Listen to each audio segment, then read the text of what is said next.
One of the most challenging part of working on the game with an episodic format was to create those two characters in a way that would really appeal to the player. So when you arrive to this final choice at the end of episode 5, if you wanted this final choice to work, we really needed the player to grow to love Chloe, to really get attached to Chloe. So two of the biggest challenge was, of course, the writing and the voice acting to make that happen. Of course, the story was written as a whole since the beginning, so we couldn't change massive stuff, but small details could be added, a line of dialogue for a character, or episode 3 when you visit Kate in the hospital, and it wasn't supposed to be here, but we've seen how people loved Kate, and we realized how much it was important to have a scene like this one. It's a way of finding the voice of the character. So sometimes you just need to think about expressions or words that one character will use and the other won't use it, and that's how you grow to like those characters. Because when in episode 3 or 4, Chloe at the moment use the word Hela, the players were waiting sometimes for it, and they recognize that, okay, it's Chloe because she's using that. So we're working with Blind Light in Los Angeles, and they sent us a lot of different voices to listen to them, and we have to decide. So we decided with Michel, Sebastian, and the producer, and Square, which one we want. So it was quite difficult. For example, for Max, we've got like 40, I think. Yes, I guess we got 40 voices. Different castings. For Chloe, it was 30, I think, something like that. Most of the time, we were quite sure and quite agreeing on the actor. It was really, really hard for Max, because it's always on our mind, like, are we really sure that we're doing the good choice? Because it's so important. I don't know the number of lines she has in the game, but it's almost, I think that there is almost 14,000 lines in the game, and I think that more than 10,000 are from Max. I've never played a character that I related to so much. I have a lot of the same issues that she does with her confidence, and so getting to play someone that seemed so similar to me was really an extraordinary experience. I really feel like I'm growing with her. We'll help you. Just let me go. And the fun story is for Jefferson. The guy we choose is Derek Phillips, and after we choose him, I discovered that he was Derek Phillips, and he's actually playing one of the main recurring character in the show Friday Night Lights, which is one of my favorite TV shows. Well, this has just been really fun for me, especially coming from the standpoint where, when I auditioned for the role, I wasn't sure if Jefferson was going to be the bad guy in this. So, you just kind of came in and we would do our voiceover sessions, and he was just a cool teacher.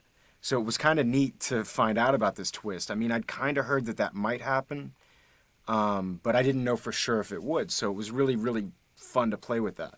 So we are really proud and happy to have Anna and Ashley for Max and Chloe. All the voice talents we've worked with were really involved. They've given something unique to those characters, and that's why it has worked also. It's because there is a part of their soul inside their character. For Hannah, for Max, one of the hardest parts is that there is so many lines of inner voices. So it was really important for Hannah to give something great for those, and I think it was quite the case. And for Ashley, one of the really hard part is that there is and for Hannah too, there is a lot of really emotional scenes. I really wanted to sell the moments, and I was putting pressure on myself to make certain moments, like with Rachel, lots of the moments that happen in episode 4. I really wanted them to feel real. And I'm constantly on this roller coaster, so I had to figure out how to harness those feelings so that I could use them to illustrate what Max is going through. I remember during the voice recording session, for example, for the scene where they are discovering Rachel's body, it was really hard, even just for myself, to listen to the scene, and they told me after that they were, both of them were really crying when they were recording this scene. We knew already how we wanted to end each episode, but after we take a lot of time to discuss about how, and to think about the editing and the framing, the layout of each scene. The endings of each episode. That was something really important, of course, because it's an episodic game, so the ending is crucial. If we want, of course, the player to enjoy the episode and to want to come back for the next episode. So I think we looked a lot at also what can be done in TV series, because with the episodic format we were kind of the same way. At the end of an episode, you want either to bring back some element of the story, so in order to hook the player, or you can use a cliffhanger. And I think that we did both of that, depending on the episodes. And right now this is the ending for episode 2. Here the episode 1 and episode 2 endings are not the same, but it's the idea behind was really to show all the characters of the games, all the main characters, and showing that there is maybe something more going on. Yeah. And in episode 1, for example, we even show some characters you haven't met already in episode 1, Joyce and Frank. Yeah. And you will find them back here at the end of episode 2 in small scenes. And we really wanted those in episode 1 and 2, those ends to be like a wide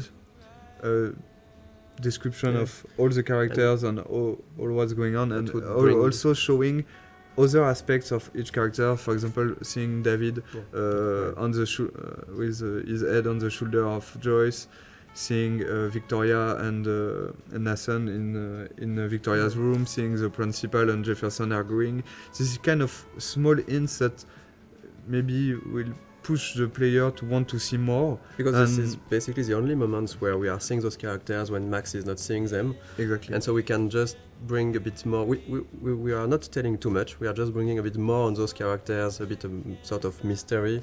And this goes with the idea that everybody might be hiding something or might be a bit different. Like Victoria here we can see her crying when clearly this was not the way her character would behave before. And having Nathan going into her room, we don't know what's happening between the two of them, but it's still bringing a bit of mystery and interest for the characters, for the player. When we worked on the cliffhangers for episodes 3 and 4, of course our goal was still to have a twist. We were really trying to go on with what was important for the story and not just having the shock factor. Maybe just want to thank you for all the gifts, all the support we have from you. Yes. And thank you very much to be so active and so passionate about the game, and we're really happy to see that those characters and this story and those themes means something also for you. This is why we are doing games, so we're really happy, so thank you. Yeah, thank you so much. We really think that you are one of the best community we've seen for games. I'm going to cry, Michel. Yeah, and this community is really nice. I didn't see a lot of bad words. You know, sometimes in video games community can go easily wrong, and it was really it's really pleasant to read and to read everything that the Life is Strange community has to say.